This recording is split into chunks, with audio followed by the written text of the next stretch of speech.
الحمدللہ والصلاة والسلام علی رسول اللہ وعلی آلہ وصحبہ اجمعین اما بعد اعوذ باللہ من الشیطان الرجیم بسم اللہ الرحمن الرحیم ومن احسن قولا ممن دعا الی اللہ وعمل صالحا وقال انی من المسلمین رب اشرح لی صدری ویسر لی امری واحلل عقدۃ من لسانی یفقہوا قولی۔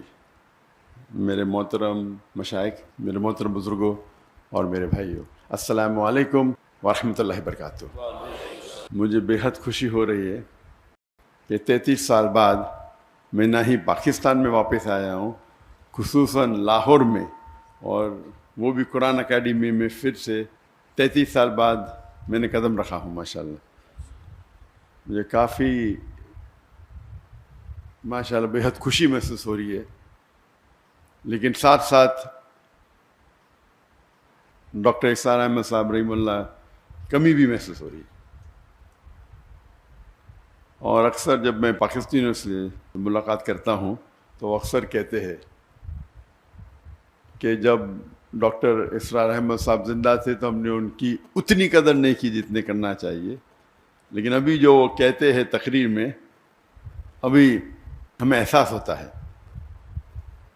اور جیسے کہ آپ جانتے ہوں گے کہ میں شیخ احمد دیدہ صاحب سے متاثر ہو کے جب میڈیکل کالج میں تھا 1987 دسمبر میں ان سے ملاقات کی، اور تقریباً 3.5 سال بعد میں ڈاکٹر اسرار احمد صاحب سے ملاقات کی۔ یہ دونوں شخص تھے جو مجھے متاثر کیے، اور ان کے وجہ سے میں ڈاکٹر آف باڈی سے ڈاکٹر آف سول بنا، جسم کے ڈاکٹر سے روح کا ڈاکٹر۔ جب دیدہ صاحب سے متاثر ہوا میں، تو اس کے بعد میں اسلامک ویڈیو کیسٹس باقر جتنے باقی مقررین تھے ان کی سننے لگا، اور اکثر انگریزی میں سنتا تھا۔ واحد اردو تقریر اگر سنتا تھا تو ڈاکٹر اسرار احمد صاحب، کیونکہ مجھے شوق تھا ویڈیو کیسٹ کلیکٹ کرنے کا۔ تو جب میں امریکہ گیا تھا اور باقی دیگر ممالک، تو وہاں مجھے ڈاکٹر صاحب کی کیسٹ ملے، اور اس کے بعد اگر میں اردو میں میرے لحاظ سے ان کے علاوہ میں کسی اور کی ویڈیو کیسٹ نہیں دیکھا، میں تھوڑا چند منٹ ہو سکتا ہے۔ ڈاکٹر اسرار احمد صاحب کی اردو فصیح تھی، لیکن پھر بھی دل کو چھوتی تھی، اور میرا شوق رہا جب میں دیدہ صاحب سے متاثر ہوا، ایک شوق تھا کہ جتنے بھی علماء ہیں ان سے ملاقات کروں۔ تو شوق نے مجھے 1951 میں پاکستان لے کے آیا، اور 1991 میں قرآن اکیڈمی آیا اور ڈاکٹر اسرار احمد صاحب سے ملا۔ اور جب انہوں نے مجھے پوچھا بیٹا آپ پاکستان کیوں آئے، تو میں نے کہا کہ یہاں اسلامک ادارے ہے، آپ سے ملنے آیا اور اسلامک ادارے کو دیکھنے کے لیے آیا۔ تو انہوں نے کہا پاکستان میں ادارے تو بہت ملیں گے لیکن اسلام نہیں ملے گا۔ تقریر کے پہلے کہنا چاہتا ہوں کہ آپ جانتے ہیں کہ میری تعلیم انگریزی میں ہوئی ہے، تو اور اردو پہ مہارت نہیں ہے، تو ظاہر ہے کہ اگر اس میں کچھ غلطیاں ہوں گی تو اسے آپ نظر انداز کیجیے۔ اور خصوصاً آپ ڈاکٹر اسرار احمد صاحب رحمہ اللہ کو سنتے ہیں تو میری اردو تو ایک دم اپوزٹ، ایکسٹریم۔ تو جب یہاں ان سے ملاقات کی، گفتگو تو کئی ہوئی، لیکن سب سے جو اہم مدعا تھا، انہوں نے پوچھا کہ اور میں MBBS سے فارغ ہوا تھا اور میں انٹرنشپ کر رہا تھا۔ انٹرنشپ کرنا ضروری 1 سال کے لیے، 4.5 سال کی پڑھائی ہوتی ہے، 1 سال کا انٹرنشپ تھا۔ اس ٹائم میں پاکستان چند ہفتوں کے لیے آیا تھا۔ تو انہوں نے کہا آپ کیا کرنا چاہتے ہیں، تو میں نے کہا کہ میں سرجن بننا چاہتا ہوں، اور کیا میں دائی دونوں ساتھ میں کروں گا، سرجن بھی بنوں گا دائی بھی کروں گا۔ تب ڈاکٹر صاحب نے کہا کہ میں نے 7 سال کوشش کی ڈاکٹر اور دائی دونوں بننے کی، لیکن میں ناکامیاب رہا۔ اگر آپ مہارت چاہتے ہیں تو دونوں میں سے ایک چننا پڑے گا، اور وہ ایک نصیحت تھی جو ہو سکتا ہے میری زندگی کو بدل دی. اور جب میں واپس گیا، جب میں والدین سے کہا، پہلے ارادہ تھا کہ جب میں ماسٹرز کروں گا سرجری میں تو ہفتے میں آدھا دن چھٹی ملتی ہے، 24 آپ کو ہاسپٹل میں رہنا چاہیے. جب آدھا دن چھٹی ملیں گی اس ٹائم 2 گھنٹہ میں دعوتی کام کروں گا. ہم نے ادارہ قائم کیا تھا اسلامک ریسرچ فاؤنڈیشن 1951 میں، 1991 میں. تو میرا تصور تھا کہ ہفتے میں 2 گھنٹہ دوں گا ادارے کے لیے، باقی ٹائم میڈیکل کے لیے. والدین نے کہا نو پرابلم. پھر میں نے کہا کہ میں روز 2 گھنٹہ دینا چاہتا ہوں. پھر میرا ارادہ بدل گیا کہ میں ابھی سرجری نہیں کروں گا. سرجری میں 24 گھنٹہ رہنے پڑتا ہے. اگر میں ریڈیولوجی کروں تو 24 گھنٹہ رہنے کی ضرورت نہیں. تو میرا ذہن تبدیل ہو گیا، ریڈیولوجی کروں گا، اس کے اندر 24 گھنٹہ ہاسپٹل میں رہنے کی ضرورت نہیں. اور میں نے کہا میرے والدین سے، میرے والد بھی ڈاکٹر تھے، میرا بھائی بھی ڈاکٹر تھے، ریڈیولوجی کروں گا اور پھر روز 2 گھنٹہ دعوتی کام کروں گا. والدین نے بولا نو پرابلم، جیسے آپ کی مرضی. پھر چند ہفتے اور گئے اور اس وقت ہم نے قائم کیا ایک پیتھولوجیکل سینٹر جو میں اور میرے بھائی 50% پارٹنرز ہیں، اسے قائم کیا. اور پھر میں نے کہا کہ ابھی 50% میڈیسن 50% دعویٰ کریں گے. والدین نے کہا نو پرابلم. پھر میں نے کہا 2 hours میڈیکل کریں گے اور باقی ٹائم دعویٰ کریں گے. بھائی نے بولا نو پرابلم، والدین نے بولا نو پرابلم. پھر میں بولا فل ٹائم دعویٰ کروں گا. اور یہ سالہ سلسلہ 1 سال سے کم میں ہوا. ایسا نہیں کہ 5 10 سال بعد، میں بھی 8 9 مہینے میں. اور میرے بھائی نے کہا مجھ سے کہ آپ اپنی زندگی وقف کرو، آپ 50% پارٹنر ہیں، آپ کو آنے کی ضرورت نہیں، 50% آپ کو شیئر مل جائیں گے. میں نے کہا نہیں بھی دے چلے گا. یہ بھائی نے کہا آپ 50% مل جائیں گے. تو وہاں سے سلسلہ شروع ہوا. بات واپس سے آتے ڈاکٹر عیسیٰ احمد صاحب رحم اللہ، جو ان کی ایڈوائس تھی کہ اگر دائی کو سکسیزفل ہونا ہے، جو آپ کی ضرورت کی چیزیں ہیں اسے کم کرو، اپنی ریکوائرمنٹس کو کم کرو تاکہ کوئی بھی آپ کو اس پہ محتاج نہ رہنے پڑے. اگر آپ کی ضرورت زیادہ ہے تو پھر آپ کو شاید زیادہ پیسہ لگے گا، 10 لاکھ مہینے کا لگے گا، 20 لاکھ لگے گا. پھر 10 لاکھ نہیں ملیں گے تو آپ دوسری بات کریں گے. اگر آپ کو حق کی بات کرنا ہے اور اپنی زندگی وقف کرنا ہے تو اپنی ضرورت کو کم کرو یا ریکوائرمنٹس کو کم کرو. اور یہ جو نصیحت انہوں نے مجھے دی، اس کو میں نے دل میں سنبھال کے رکھا. اور آج بھی میں کہتا ہوں، جب میں نے دعوتی کام شروع کیا تو فیملی کا فل سپورٹ تھا، تو کام کرنے کی ضرورت ہی نہیں تھی. لیکن پھر بھی مجھے کئی شوق ہے، تو تقریباً میں دن میں ایوریج 14 سے 15 گھنٹہ دعوتی کام کرتا تھا. یہ میں بات کر رہا ہوں کہ میرج کے بعد. جب شادی کے پہلے میں تقریباً 9 10 گھنٹے دیتا تھا دعوتی کام میں. تو لوگ نے کہا کہ شادی کرو گے تو ٹائم کم ہو جائے گا. تو اسکول میں سیکھا تھا وین ڈائیگرام. وین ڈائیگرام مطلب ایسی چیز کرو جو 2 چیز ایک ساتھ میں ہو. تو میں نے ضائعہ سے شادی کی. اور اللہ کے رسول کی حدیث ہے کہ شادی کرنے کے لیے 4 چیز انسان دیکھتے ہیں. ایک ہے بیوٹی، خوبصورتی، ایک ہے دولت، تیسری ہے نوبلٹی، خاندان، اور چوتھا ہے ورچیو، دینداری. اور سب سے اہم ہے دینداری، تقویٰ. تو یہ کرائٹیریا لے کے میں نے ایک ایڈ کیا کہ دائی ہونا چاہیے، دینداری اور دائی. بیوٹی نو پرابلم، خالی ریپلسو نہیں ہونا چاہیے، دولت کی ضرورت نہیں، خاندان نو پرابلم. تو ایک ہی کرائٹیریا کیا دیندار ہونا چاہیے لیکن دائی ہونا چاہیے. ایک کرائٹیریا ایڈ کر دیا، کوئی لڑکی نہیں ملی 2 3 سال تک. تو میری بہن وہ انٹرویو لیتی تھی، تو ایک لڑکی کو پاس کیا، تو آپشن تھا ہی نہیں نا. تو ہم نے بمبئی سے پونا گئے اور سب سے پہلے بار میری ہونے والی اہلیہ سے ملا، اور الحمدللہ بسم اللہ کی اور اللہ نے اس میں برکت دی. شادی کے بعد 9-10 گھنٹے کے بدلے ہم 12 گھنٹے دینے لگے، کیونکہ جب ہم گفتگو کرتے تھے تو دعوتی کام کے بارے میں کرتے تھے. وین ڈائیگرام تھا، اس کا مطلب نہیں بیوی کو ٹائم نہیں دیتا تھا. میں اکثر دائی دیکھیں گے بیوی کو ٹائم ہی نہیں دیتے. تو عام لوگ جو بیوی کو ٹائم دیتے اس سے میں کئی زیادہ دیتا تھا، کئی زیادہ. اور عام لوگ جو اپنے پیشے میں کام دیتے 8 گھنٹہ 9 گھنٹہ، تو میں دیتا تھا 13-14 گھنٹے، 1.5 گنا. لوگ نے بولے بچے پیدا ہوئیں گے تو آپ کو پتہ چل جائے گا، بچے پیدا ہوئیں گے تو پھر آپ ٹائم کم دیں گے. جب بچے پیدا ہیں، جب میری بیوی کے شادی کرنے کے بعد ہم نے شروع کی ladies wing, Islamic dress foundation کی لیڈیز ونگ، اور وہ بن گئی اس کی صدر، لیڈیز ونگ کی صدر، اور ادارے کو آگے بڑھائے. بچے پیدا ہوئے تو ہم نے اسکول شروع کیا، اسلامک انٹرنیشنل اسکول.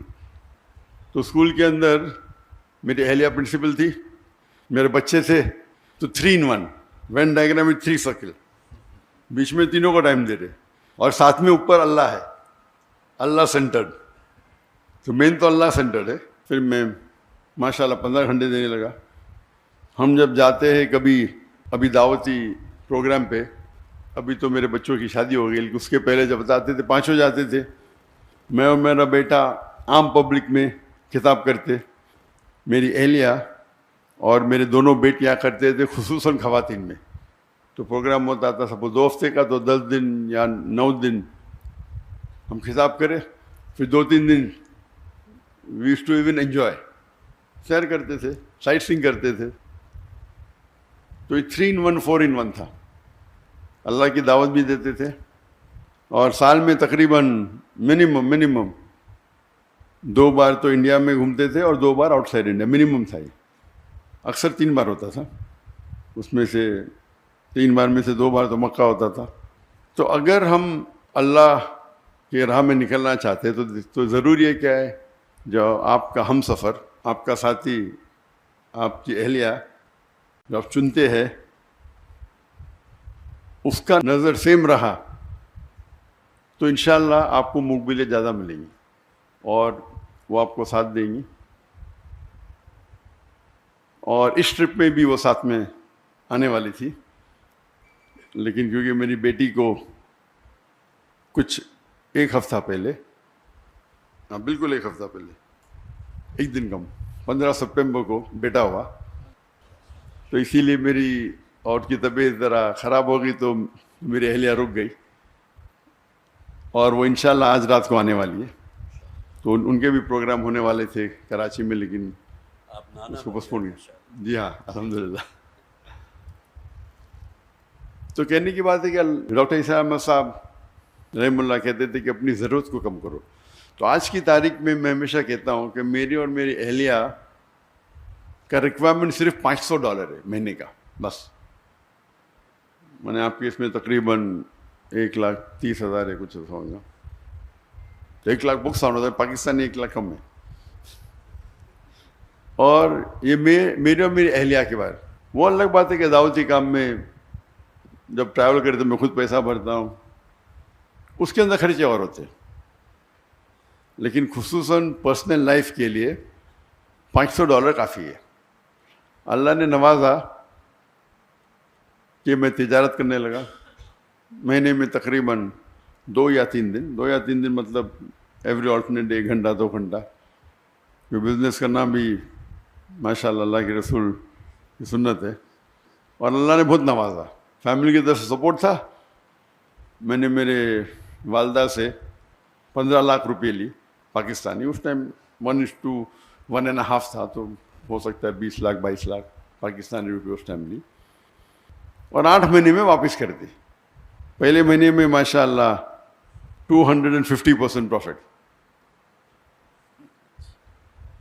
پھر اس طریقے سے اللہ نے نوازا، کئی بزنسز کیے اور بزنس بڑھتے ہی گئے. لیکن میرا اصول تھا کہ میں وقت نہیں دوں گا، اپنا ذہن لگاؤں گا، سیٹ اپ کروں گا اور پھر اس کے حوالے کروں گا.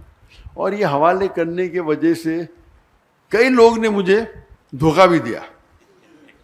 دھوکہ مطلب میرے پیسے لے کے بھاگ گئے. میں نے کیا پرابلم، مجھے کوئی پرابلم، بڑی اماؤنٹ. کچھ ہندوستانی تھے, کچھ پاکستانی بھی تھے میرے پارٹنرز دبئی میں, ملین دیے. میں نے کہا کہ میں تو زیرو سے آیا, جو پیسہ لیا ماں کو واپس دیا, باقی تو سب اللہ کا ہے. میرا اصول تھا کہ میں میرے دعوتی کام میں خلل نہیں آنا چاہیے. پیسے کے تو کیا پرابلم, کوئی پرابلم نہیں, اللہ ہی دے رہا ہے, اللہ دیا تھوڑا واپس دیتا ہے دیکھنے کے لیے کہ اب دعوتی چھوڑتے کیا نہیں. اللہ ٹیسٹ کرتا ہے آپ کو, پیسے دیا پھر لے لیتا ہے, ابھی کیا کریں گے, ہم چھوڑ دیں گے دعوتیہ. تو اللہ کا فضل ہے الحمدللہ. اور جب میرے بیٹے, میں نے کہا بیٹوں کو آپ کو بزنس سیکھنا کوئی بڑی بیوقوفی ہے, دعویٰ چھوڑ کے, ایسا اچھی بات ہے لیکن دعویٰ چھوڑ کے بزنس سیکھنا بیوقوفی ہے. بیٹا بولتا ابا مجھے بھی تو سکھاؤ. تو میں آپ سب سے بڑے امیر بزنس مین بنیں گے اگر بل گیٹس یا جیف بیزوس یا ایلون مسک, ایک چھوٹے سے چھوٹا دائی ایلون مسک سے بہتر ہے. لیکن ٹھیک ہے, کیونکہ اللہ نے مجھے سہولت دی تو میں نے بولا بس تمہارے نام پہ شروع کر دو, نو پرابلم. لیکن بزنس میں ہمیشہ اللہ تعالیٰ کو اپنا پارٹنر بناؤ. اور جب اللہ تعالیٰ کو پارٹنر بناتے, چھوٹا پارٹنر تو نہیں بنا سکتے نا, برابر. تو میں نے بیٹے کا منیمم آپ کو 51% اس کی جو انکم ہے, 51% جو منافع ہوتا ہے وہ اللہ کے راہ میں دینے پڑیں گا. میں تو ویٹرن ہوں, میں پرانا ہوں, میں تو زیادہ دیتا ہوں, کتنا دیتا ہوں بولوں گا نہیں, لیکن یہ تو نہیں ابھی ہے. تو 51% آپ کو اللہ کے راہ میں دینے پڑے گا. اور جتنا آپ اللہ کو جتنا زیادہ دیں گے پرسنٹیج, جو بچتا ہے وہ آپ کے پاس زیادہ رہتا ہے. میں ہمیشہ کہتا ہوں ایون میرے اسٹاف سے, ہمارے پاس بمبئی میں صرف 500 ملازم تھے, فل ٹائم پیڈ امپلائیز, اور والنٹیئر 10,000 سے اوپر تھے. تو میں کہتا تھا کہ اگر آپ 10,000 روپیہ بھی کماتے, اللہ کے راہ میں جو زکوٰۃ ہے وہ فرض ہے اپنی جگہ پہ, کچھ تو اللہ کے راہ میں خرچہ کرو, بھلے 10% ہو. جب 10% خرچہ کریں گے آپ تو غریب, آپ کو زکوٰۃ تو دینا نہیں, تو آپ کے پاس بچے گا 9,000 روپے. اللہ تعالیٰ اپنی تنخواہ کو کر دیں گا 15,000. تو 15,000 سے 10% نکالو, کتنا بچتا آپ کا؟ 13.5. پہلے 10 تھا, ابھی 13.5 ہو گیا, یعنی 35% بڑھ گیا آپ کا. پھر آپ 15% کرو, اللہ تعالیٰ 15,000 سے آپ کی تنخواہ کر دیں گا 30,000. جتنا آپ بڑھائیں گے آپ کا پرسنٹیج کم رہے گا, لیکن جو اماؤنٹ ہے وہ زیادہ رہے گا. تو اس اصول کے ساتھ الحمدللہ مہینوں کروڑ روپیہ کما لیتے بہت سے بزنس ہے. لیکن میں زیادہ ٹائم نہیں دیتا ہوں, کرتا ہوں اور چھوڑ دیتا ہوں. ابھی 2 سال پہلے جب میں نے فارغ کے نام پہ شروع کیا, اور میں نے کہا جو میرا جو معیار تھا, میں نے کتنا تھا بولوں گا نہیں, میں بولا فارغ کے نام پہ شروع کر رہا ہوں تو اتنا تو نہیں دینے کا. تو میں نے 51% کرا, اور کیا ہو گیا, وہ تجارت میں خسارہ ہو گیا, نیکسٹ بزنس میں بھی خسارہ. تو میں نے میرے اہلیہ سے کہا کیا بات ہے, ہو سکتا ہے کہ میں نے جو میرا معیار رکھا تھا میں زیادہ پرسنٹیج دے, ابھی دھندا تو وہی کر رہا ہوں نا, خالی نام فارغ کا ہے. تو میں نے کہا یہ میں نے غلطی کی, جو میرا جو وعدہ تھا زیادہ دینے کا, خالی نام بدلنے سے, تو میں نے میرے اہلیہ سے کہہ دیا کہ اس کا پرسنٹیج بھی سیم ہوگا جتنا میرا پرسنٹیج ہوگا. تجارت تو میں ہی سنبھال رہا ہوں, میرا بھائی میرا بیٹا سے سائن کر رہا ہے. تو اللہ تعالیٰ چیک کرتا ہے, کبھی کبھی شیطان آتا ہے نا, ارے بیٹے کے نام پہ کر دو, کم کر دو, تمہارا تو نہیں, وہ تمہارا وعدہ اللہ کے ساتھ, بیٹے کا تھوڑی ہے. تو اگر اللہ کے راہ میں آپ خرچ کریں گے, جس طریقے سے ڈاکٹر اسلام صاحب کہتے تھے اللہ کے بینک میں ڈالو, جب چاہے واپس لے سکتے ہیں آپ. سب سے بہتر آپ اگر کس کو لون دے سکتے ہیں, جو اللہ تعالیٰ فرماتے کہ کون ہے جو اللہ کو قرض دے سکتا ہے. کیا اللہ کو قرض کی ضرورت ہے؟ بالکل نہیں. یعنی اللہ تعالیٰ جس طریقے سے ڈاکٹر صاحب کہتے تھے کہ اگر والد اپنے بیٹے کو کچھ پیسے دیتا ہے, لاکھ روپے, اور پھر پوچھتا ہے کہ 5,000 دو, وہ چیک کر رہا ہے دیں گے کیا نہیں, اسی طریقے سے اللہ تعالیٰ فرماتے کیا کون ہے وہ جو اللہ کو لون دیں گا اور اللہ اس کو ملٹیپلائی کریں گے. اللہ تعالیٰ فرماتے سورہ بقرہ میں سورہ 2 آیت نمبر 261, آپ اگر ایک دانہ اللہ کو دیں گے, اللہ تعالیٰ 7 بوٹے دیں گا, ہر بوٹے پہ 100 دانے, یعنی 700 گنا. بزنس ٹرمنالوجی میں 70,000%. کون سے دھندے میں آپ کو 70,000% ملے گا؟ تو اگر آپ اللہ سبحانہ و تعالیٰ کو اپنا پارٹنر بنائیں گے تو آپ دیکھیں گے کہ آپ محفوظ ہے. وہ فرض تو 2.5% ہے, لیکن زیادہ دینا تو حرام نہیں نا، افضل یہ، تو جتنا آپ زیادہ دیں گے اتنا کم ہے. بھی اللہ پہ توقع ہے.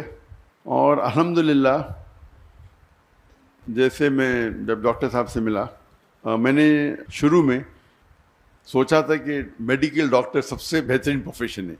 جس طریقے سے ڈاکٹر اختیار احمد صاحب رحمہ اللہ سوچتے تھے کہ ڈاکٹر سب سے بہترین پروفیشن ہے انسانوں کا علاج کرنا، ان نے ڈاکٹری چنا تھا نہ کہ پیسے کمانے کے لیے. اسی طریقے سے میں نے بھی چنا تھا. جب قرآن مجید کو پڑھا، اللہ تعالیٰ فرماتے ہیں جس آیت کو میں نے شروع میں تلاوت کی، سورہ فصیلت چیپٹر 41 ورس 34، ومن احسن قولا ممن دعا الی اللہ وعمل صالحا قال انی من المسلمین، کہ کون شخص ہے بہتر شخص ہے لوگوں کو اللہ کی طرف بلاتا ہے، اچھے اعمال کرتا ہے اور کہتا ہے کہ میں مسلم ہوں. تو سب سے بہترین جو پروفیشن ہے وہ دائی کا. تو اسی لیے میں نے ڈاکٹری چھوڑ کے دائی بنا، اور اللہ سے امید رکھتا ہوں کہ جو بھی کچھ ہم تھوڑا کام کر رہے، جو ہمبل ایفرٹس ہمارے ہیں، وہ اللہ تعالیٰ قبول فرمائے. اللہ سے دعا کرتا ہوں کہ ہم سب کو انشاءاللہ آخرت میں جنت میں اٹھائے. وآخر دعوانا الحمد للہ رب العالمین. السلام علیکم ورحمۃ اللہ وبرکاتہ. جو حضرات بھی یہاں تشریف لائے ہیں، کافی انہوں نے انتظار بھی کیا، پروگرام میں بھی کچھ تھوڑی سی تبدیلی ہوئی، لیکن آپ حضرات کی محبت. ذرا تشریف رکھیے، ابھی کوئی کسی قسم کی ہلچل نہیں ہونی چاہیے، بیٹھے رہیں. تو دل کی گہرائیوں سے میں ڈاکٹر ذاکر صاحب کا انتہائی مشکور ہوں. بلکہ ایک صاحب سے گفتگو ہو رہی تھی تو میں نے ان سے یہ کہا کہ ڈاکٹر صاحب دوسرے لوگوں کی دعوت پر ان کے ہاں تشریف لے گئے، جبکہ یہاں ہمارے ساتھ معاملہ یہ تھا کہ خود ڈاکٹر صاحب کی اپنی خواہش تھی کہ قرآن اکیڈمی آئیں گے. تو میں سمجھتا ہوں اس حوالے سے جو حضرات بھی یہاں موجود ہیں بہت خوش قسمت ہیں. کم سے کم ایک ملاقات اور ایک اس ایسی بابرکت محفل میں کہ جس میں آپ نے بہرحال جو انتظار کیا وہ بھی اللہ کے ہاں یقیناً ماجور ہیں آپ حضرات. تو بہت ہی میں شکریہ ادا کرتا ہوں. اور وقت کی ایسی جسے آپ کہیے کہ وہ ٹائٹ ہے کہ اب آگے ڈاکٹر صاحب کو کہیں اور بھی پہنچنا ہے، تو آپ حضرات سے میں بس اس سے زیادہ اور کچھ نہیں کہتا. اللہ تعالیٰ آپ حضرات کا آنا بھی اپنی بارگاہ میں قبول فرمائے، اور بہت ہی دعائیں ہیں محترم ڈاکٹر صاحب کے لیے بھی، اور ان کے کام میں اللہ تعالیٰ برکت عطا فرمائے.